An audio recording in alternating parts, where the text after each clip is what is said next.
Hey guys, welcome to the channel. Today we are going to do the review of movie Mickey 17. It was one of the most anticipated movies of 2025 और उसका जो सबसे बड़ा reason है वो इसके director है यानी बॉन्ग जून हो, जिन्होंने 2019 में आई एकेडमी अवार्ड विनर पैरासाइट को डायरेक्ट किया था। अब पैरासाइट के बाद में ये उनकी पहली रिलीज है, तो लगभग 5 साल का लंबा गैप हो चुका है। तो क्या 2 घंटे 17 मिनट की मिकी 17 तुम्हारा टाइम डिजर्व करती है या नहीं, इस बारे में इस वीडियो में बात करेंगे। सबसे पहले बात करते हैं इसकी स्टोरी की। अगर तुमने इसका ट्रेलर देखा हुआ है तो you have pretty good idea कि इसकी कहानी में क्या होता है। रॉबर्ट पैटिंसन ने इस मूवी में रोल प्ले किया है मिकी नाम के कैरेक्टर का, जो कि एक एक्सपेंडेबल है। एक्सपेंडेबल का मतलब एक ऐसा साइंटिफिक एसेट जो कि अपनी जान को बार बार दांव पे लगाता है, बिकॉज उसको दोबारा से प्रिंट किया जा सकता है टेक्नोलॉजी की हेल्प से। इस मूवी में रॉबर्ट पैटिंसन के अलावा मार्क रफेलो भी है, जिन्होंने एक डिक्टेटर का रोल प्ले किया हुआ है। और ये लोग अर्थ से बहुत दूर एक एलियन प्लेनेट पे हैं, जहां पे ये एक के बाद एक रिसर्च करते हैं नई नई टेक्नोलॉजी, नई नई एडवांसमेंट्स के लिए। और इस चक्कर में बार बार मिकी की डेथ होती रहती है और इस तरीके से एक के बाद एक डेथ करते हुए मिकी जो है वो 17th कैरेक्टर तक पहुंच जाता है। अब ये मूवी बेस्ड है एडवर्ड एस्टन के एक नॉवेल पे जिसका नाम था मिकी 7। और IMDb की ट्रिविया के अकॉर्डिंग बॉन्ग जून ने इस मूवी का नाम मिकी 17 इसलिए रखा क्योंकि वो चाहते थे कि मिकी को वो 10 बार और मरता हुआ दिखा सके। अगर ह्यूमन क्लोनिंग या कहें कि ह्यूमन प्रिंटिंग वाले पर्सपेक्टिव को हटा दिया जाए तो इस मूवी की कहानी भी काफी जेनरिक है। ये मूवी आती है साई-फाई डार्क कॉमेडी की कैटेगरी में। अब बॉन्ग जून जो कि अपनी मूवी से अलग अलग तरह के मैसेजेस देने के लिए जाने जाते हैं, उन्होंने इस मूवी में भी कुछ सटल से मैसेजेस डाले हुए हैं, स्पेशली पॉलिटिकल, जो कि डायरेक्ट यूएस की प्रेसिडेंसी से रिलेटेड है। लेकिन क्या कहानी मिकी 17 के कैरेक्टर पे खत्म हो जाती है? तो बिल्कुल भी नहीं। एक एक्सपेडिशन के दौरान मिकी 17 जिसको मरा हुआ मान लिया जाता है, उसकी एक और कॉपी प्रिंट कर दी जाती है और वो होता है मिकी 18। अब ये दोनों ही वर्जन जो है वो एक दूसरे के सामने आ जाते हैं, जिसको मल्टीपल्स कहा जाता है। और मल्टीपल्स के आ जाने के बाद क्या क्या कंफ्यूजन क्रिएट होती है मूवी में, ये चीज हमें देखने को मिलती है। और इसके साथ में ह्यूमन, जो कि उनकी पुरानी आदत है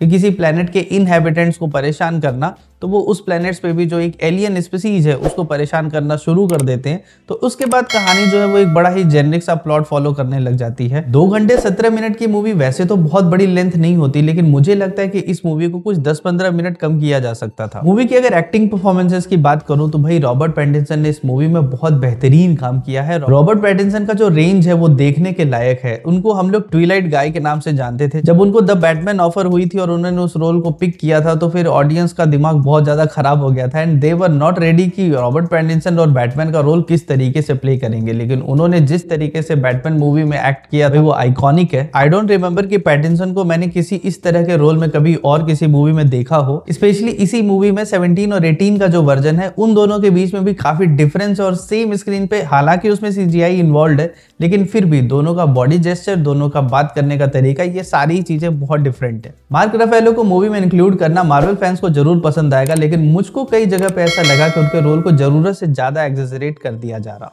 मूवी की अगर डायरेक्शन की बात करूं तो प्लीज इस मूवी को पैरासाइट से कंपेयर मत करना। पैरासाइट बिल्कुल अलग लीग में है और मिकी 17 एक अलग कहानी है। मूवी की अगर बाकी एक्टिंग परफॉर्मेंसेस की बात करूं तो बाकी किसी कैरेक्टर में मुझको बहुत ज्यादा डेप्थ नहीं लगी। मूवी की प्रोडक्शन क्वालिटी बहुत कमाल की है और मूवी का CGI काफी अच्छा है। मूवी का बैकग्राउंड म्यूजिक भी काफी अच्छा है, स्पेशली स्टार्टिंग में जब तुमको मिकी के अलग अलग वर्जन अनअलाइव होते हुए दिखाई देंगे स्क्रीन पे। उनको मूवी में कॉमेडिक तरीके से डिस्पोज किया जाता है, लेकिन म्यूजिक तुमको मुस्कुराने नहीं देता। मूवी से मेरी सिर्फ एक शिकायत है कि इसमें बहुत सारी चीजें, बहुत सारे अलग अलग एलिमेंट्स को इंक्लूड करने के चक्कर में थोड़ा सा मूवी में मैस हो गया। काश के डायरेक्टर ने इस मूवी को एक सिंपल स्टोरी की तरह ट्रीट किया होता तो ये मूवी बहुत बेहतरीन होती। हालांकि हर चीज को ओवरशैडो करने का काम करती है रॉबर्ट पैटिंसन की एक्टिंग। अब मूवी से रिलेटेड एक मजेदार बात तुमको मैं बताता हूँ कि मूवी जिस बुक पे बेस्ड है उसमें मिकी 7 और मिकी 8 के कैरेक्टर जो है वो मल्टीपल्स होते हैं। यहाँ पे मिकी 17 और 18 के कैरेक्टर्स जो है वो मल्टीपल है। हालांकि बुक के अकॉर्डिंग मिकी 8 का कैरेक्टर काफी नॉर्मल होता है, बिल्कुल मिकी 7 के जैसा। लेकिन मूवी में हमको जो मिकी 18 का कैरेक्टर दिखाया गया है वो मिकी 17 के जैसा बिल्कुल भी नहीं है, वो उससे काफी डिफरेंट होता है। इससे रिलेटेड एक छोटी सी डिटेल तुमको मूवी में स्टार्टिंग में ही देखने को मिल जाएगी, जिससे तुम्हें समझ में आएगा कि ये उतना डिफरेंट क्यों है।